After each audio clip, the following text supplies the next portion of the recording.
bonjour à tous. Nous sommes à bord de la ligne N702 pour aller en direction de Paris-Bercy-Seine. Alors d'habitude on a un 531 DT et là actuellement on a un Bova Futura de la société, je crois que c'est Coach Partenaire.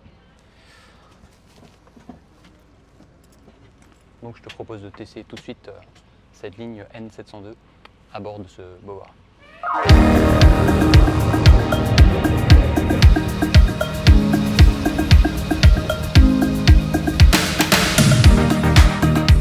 Bienvenue sur cette chaîne Kibro. Ici on parle de cars, de bus, de transport de façon générale, de mobilité, de déplacement.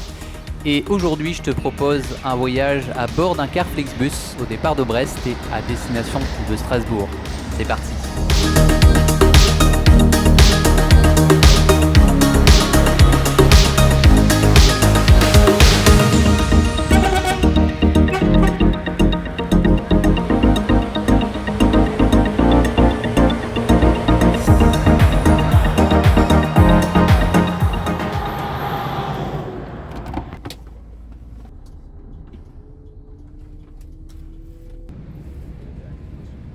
Cette ligne fait environ 1000 km et le temps de trajet entre Brest et Bruges est estimé à environ 14 heures en incluant les pauses.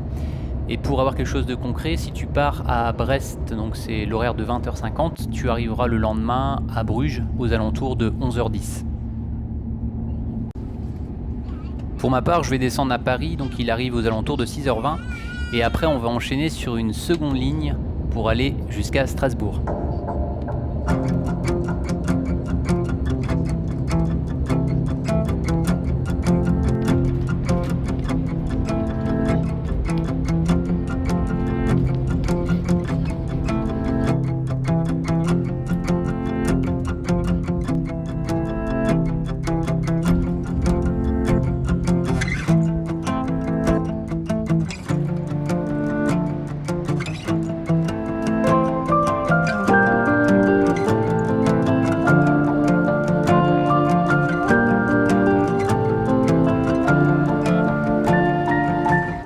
Nous sommes ici à l'aire de Sarge-Léman, donc on fait une pause de 15 minutes et on repart après sur Paris-Quai-Bercy.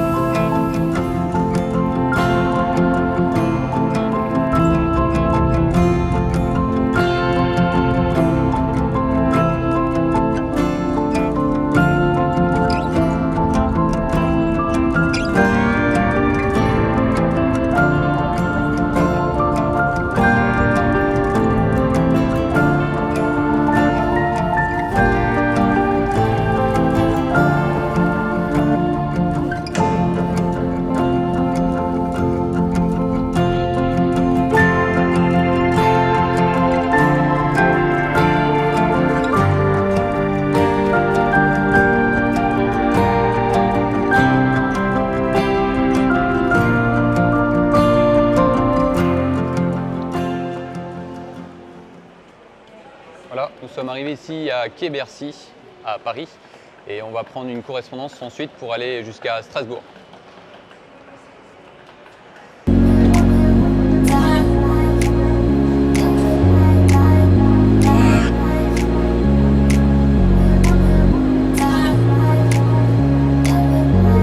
Avant de repartir, je te propose un bilan de cette première ligne N702.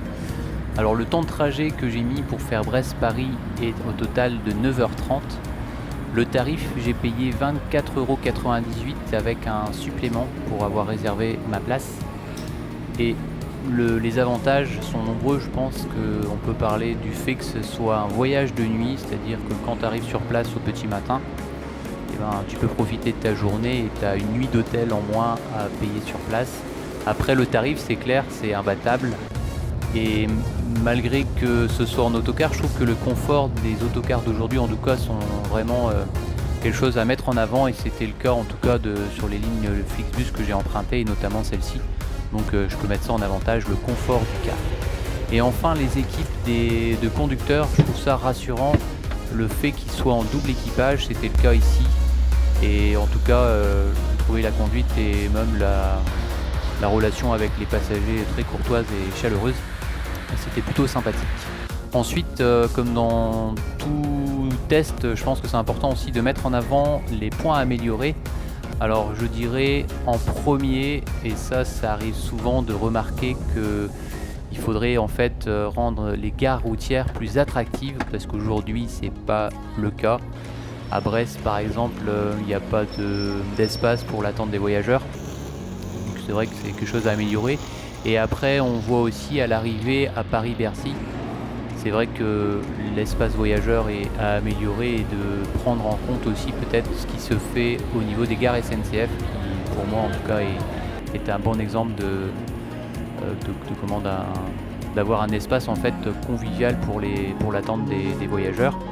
Et après, en deuxième point à améliorer, je dirais l'information voyageur, et c'est en relation avec les gares routières, parce que je pense qu'il y a des choses qui peuvent être améliorées, et notamment de prendre exemple sur ce qui se fait dans les transports interurbains au niveau des régions, avec des affichages dynamiques, comme c'est le cas à certains endroits, hein. C'est le cas par exemple à Rennes, et ça serait intéressant en fait de développer l'information voyageur, et notamment au niveau des gares routières, donc c'est assez lié.